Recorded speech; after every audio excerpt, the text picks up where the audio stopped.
There's two things you can do right now today to close more jobs. Here they are. They're super simple. They're low-hanging fruit.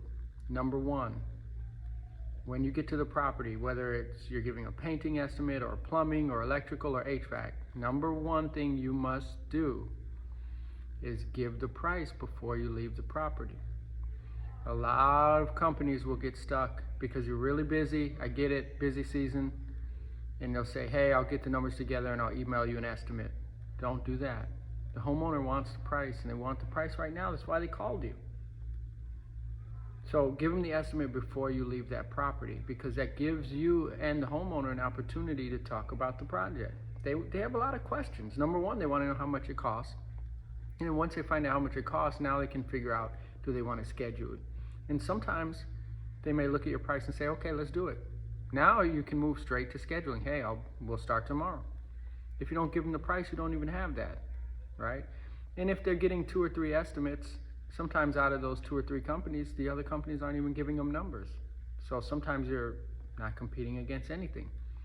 So make it a point to never leave the property without giving the numbers. Find a way to, if you have a hard time giving numbers or it takes a while, streamline that process. Find a way to give prices in 5-10 minutes. So you can say, hey, give me a couple minutes, and you go to your truck, write it up, come back, give them the price. And now you can say, hey, what questions do you have? And you can ask them to schedule the work. Worst thing they can say is, no, I don't want to schedule it. I've got 2 or 3 estimates, which leads me to the next one. All right, so first thing, never leave the property without giving the price. Number 2, call them the next day if you don't close it right there, because sometimes they're going to close right there. I know when I hire people at my house, I want the job done. I want it done today. So you give me the price, I'm probably going to say yes. All right. So number 2, call them the next day. Once you give them the price, of course, you're going to ask them, would you like me to schedule? Because they might say yes. If they don't, you're going to say, okay, can I give you a call tomorrow once you've looked at it? They're not going to say no, because they want the project done, right? They called you there. They're okay with you calling them. And then you're going to ask them, are you getting other estimates? They may say, oh yeah, I'm getting 2 more estimates. Then you're going to ask them, when is the last one? And they might say, oh, tomorrow evening. The reason why you ask them that is because you want to call them after their last one. Give them a little time to look over it because they have questions, and you're there to serve the customer, not pressure them, right? But if they have an estimate Friday night at 6 p.m., call them Saturday morning or Monday morning. Just ask them, hey, okay, so your estimate is Friday night. Can I give you a call Saturday morning?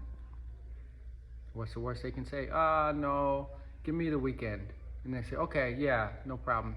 So you think Monday is a little bit better? We call you on Monday morning, right? And then you're going to call them because you're leveling up more than what a lot of the companies are doing. A lot of companies are not getting back with people on estimates, which is hard to believe, but it's true. And then a lot of the companies are giving the estimate and then never following up. So you can call them Monday and say, hey, what do you think? And they're going to tell you about their other estimates, and then you can tell them what the difference between you and the other companies are. If you want to compete on price, you can. It just gives you options because you're on the phone. You can follow up the next day, you can follow up 3 days later.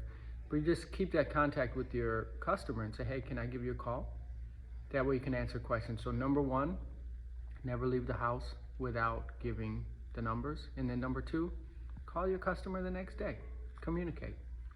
Doing these 2 things every single time will help you close more. If you have any other questions, just go into our comment section or the link in our bio. If you're here on TikTok, the link is in the bio. If you're here on YouTube, just look in the description. We do have a sales course, walks you through all of these things. Even includes a pricing course, helps you how to price and helps you how to streamline price. That's in the link is in the description and in our bio. All right, have a good day.